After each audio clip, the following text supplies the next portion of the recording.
going with our 100 Londoners project, and this morning I'm delighted to say that the latest addition to the 100 is the Black Cowboy, aka John Otagburuagu from Dulwich, and he joins me on the line now. Good morning, John. It should be saying howdy. Howdy, partner. Howdy, partner. Is that how you greet your customers when they walk in? Well, some favored customers, I say howdy, yes. I love it. Lovely to meet you, John. Thank you so much for coming on to the show and being part of our 100 Londoners. Tell us about yourself then. Let's take this chronologically. Tell us about young John. Well, first of all, I have to say I'm quite privileged to be part of this exercise, 100 Londoners. I never expected I would be. This is kind of thing will be happening in my life at this stage anyway. But in answer to your question, I think basically what you're asking me is how this whole Black Cowboy thing came about. I think, let's come to that. I want to hear a bit about you as a man, first of all. Tell me about your life before we come to your work. Well, as a man, I'm ambitious. I've always been ambitious. I grew up within an environment where men were achievers. As the first son of the family, I feel like I have to match the kind of strength and achievements my father, my grandfather, and most men around me had done in the past. So that has been the running theme in my life. So as a man, that's basically what drives me. I've always been ambitious, and basically what else can I say? So as I understand it, you were born in Nigeria and came to London when you were 16 with your family. Is that right? No. I was sent to London. I came here as a solitary human being at a tender age, yes. Wow. So your family stayed in Nigeria. You came here as a 16-year-old boy then, in that case. What was that like?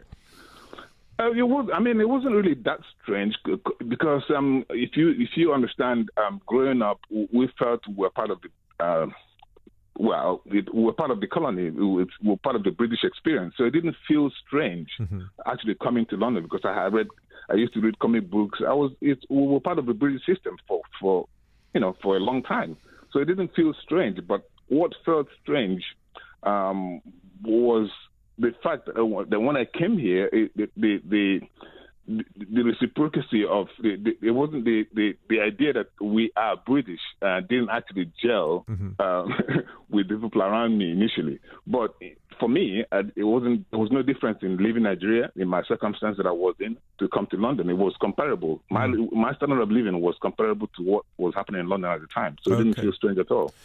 And but as a young man like that, I don't know, did it feel a bit overwhelming to try and find your feet and establish yourself at just 16 years old?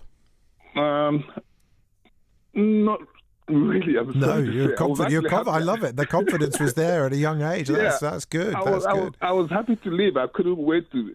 First of all, I'm kind of almost a little bit allergic to extreme sunshine in a way. So, so I was happy to know when my dad said, "Okay, you're going to London to study," and so it was quite a welcoming experience. Sure. And you went to university, didn't you? You studied banking and economics, and I understand you wanted to work in the Foreign Service. Is that right?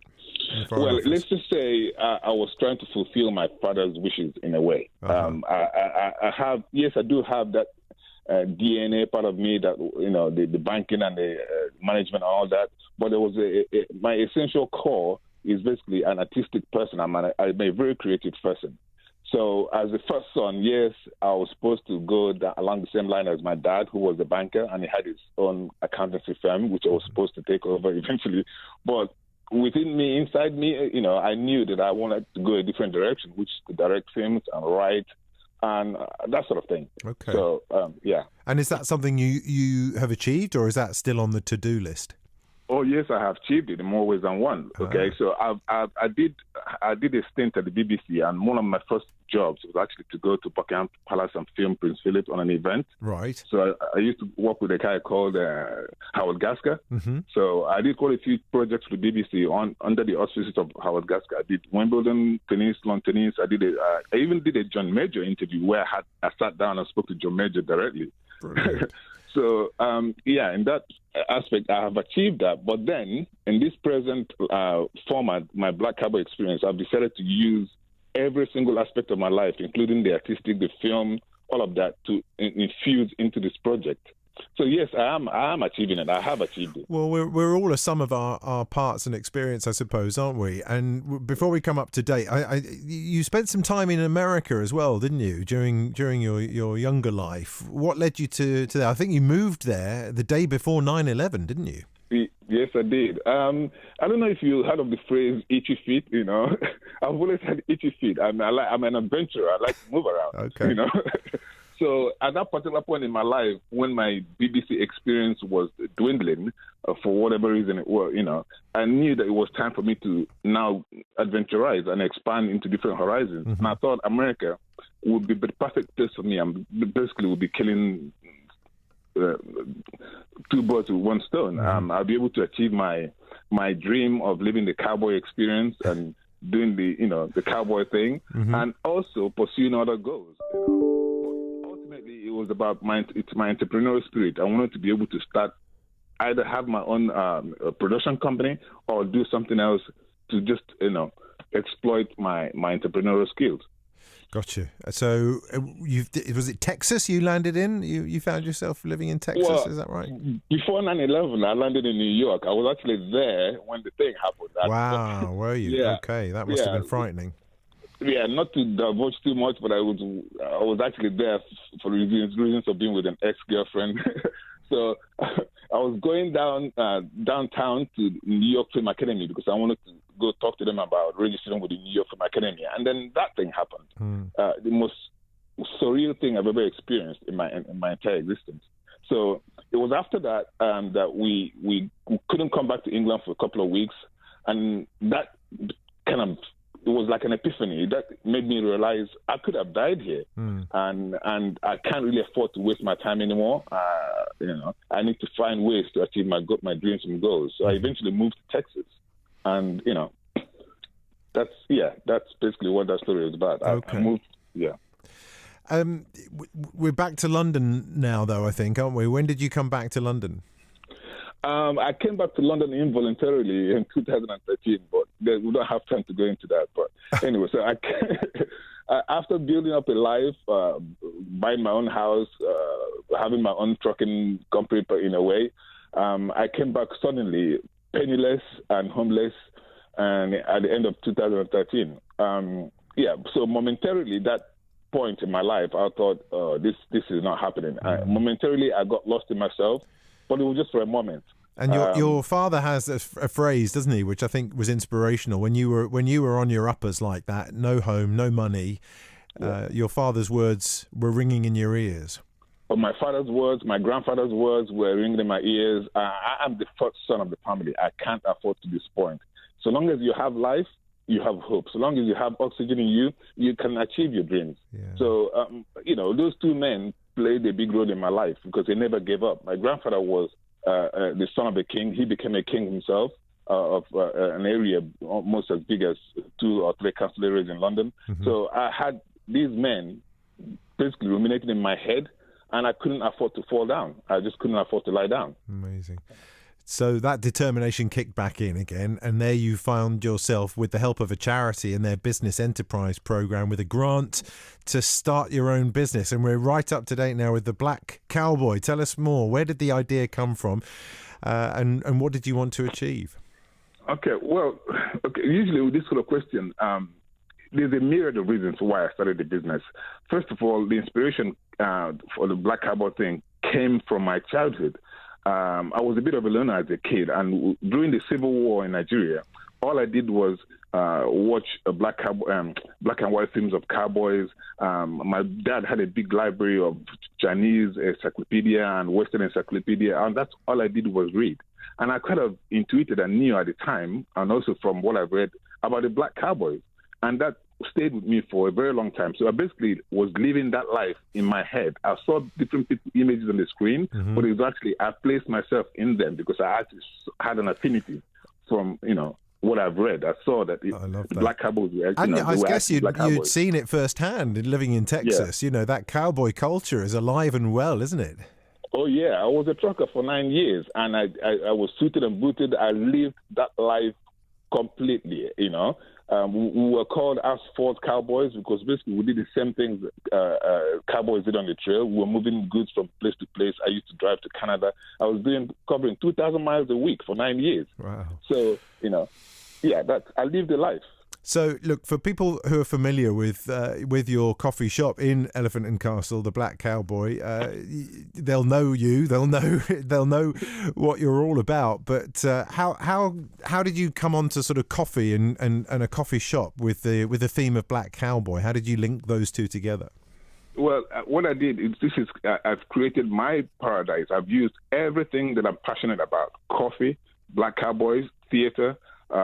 Everything I've always had a passion for in the past. And fortunately enough, I've been around America and I drank a ton of coffee from different establishments. And I knew, also having worked at the BBC, I knew the level I wanted to attain as far as the coffee excellence. And I researched and I decided I wouldn't start at the basics. I would start right from the top. I would resource gourmet coffee, coffee that you wouldn't necessarily be able to purchase from the average coffee shop. So I went to the extreme. Even though I'm in a small business, I paid the price to get the ultimate coffee beans, coffee blend from certain companies that I went to. Mm-hmm. So it's basically, this is all about my passion, my need to build my own little paradise, which hopefully, if it's done well enough, which it has been, it will invite people to be in my world, to experience my world. And there's an old showbiz phrase you may be familiar with, is you got to have a gimmick. And actually, you started with a stall in the market, and then you managed to move up to your own mobile coffee shop, didn't you? Which I think, did you convert a horse trailer to create that? I built it in 6 weeks, in the summer of 2016, right in front of my house in Streatham. Incredible. And now, 5 years later, Cowboy Coffee is a real life coffee shop. Selling your own coffee brand as well, which is quite an astonishing achievement, really. That growth you've achieved, John, over that time, and people are familiar with you. You have a customer base. You have your regulars who come to you because they love you and they love what you do. That must feel pretty special. Oh, it's a joy every day. Particularly now, I've actually created a comic book based from my youth as well. I have my own comic book. I have my own comic book posters that I give out to customers. This is also going back to when I was a kid. An American company used to bombard us as children in Nigeria with chewing gum, and then within that chewing gum packet, we had posters of cowboys. So we used to collect them and exchange. So now, going forward in time, I just celebrated my 24th birthday yesterday. Amazing. I think this is brilliant, and I love the comic book idea as well. The idea that you could be a mild-mannered coffee vendor by day, and then you see somebody in trouble, and the Black Cowboy puts on his hat and charges to the rescue. I think there's a real theme there. You could make that work. It's going to be a revelation. I've already written it. I've actually got an image of him in the 2099. Yeah, basically. So it's a joy every day. But my mind this is probably best time of my life. Listen, I went to the film premiere of Black Adam, the new DC superhero film, which is out this week, starring Dwayne "The Rock" Johnson last week, John. And I tell you, I stood right next to the guy. He's a man mountain, but if he can be a superhero, so can you. And of course, it's all in the mind. It's all in the mind. And be creative. And in the coffee. Yes. Look, I can't wait to come and see you and have a cup of coffee, and we can talk about this and celebrate your addition to our 100 Londoners Club. John, I'm absolutely thrilled you had some time to talk to us this morning, and thank you very much indeed. It's really good to meet you. All the very best. There he is then, the Black Cowboy. John Otagburuagu there. Go and see him in Elephant and Castle. He's right there. Right, 5 to 9 now. We are moments away from Liz Truss holding her final cabinet meeting at Downing Street, upon which the conclusion she'll head to Buckingham Palace to formally resign, at which point Rishi Sunak will follow on behind, making history as the first British Asian and practicing Hindu Prime Minister.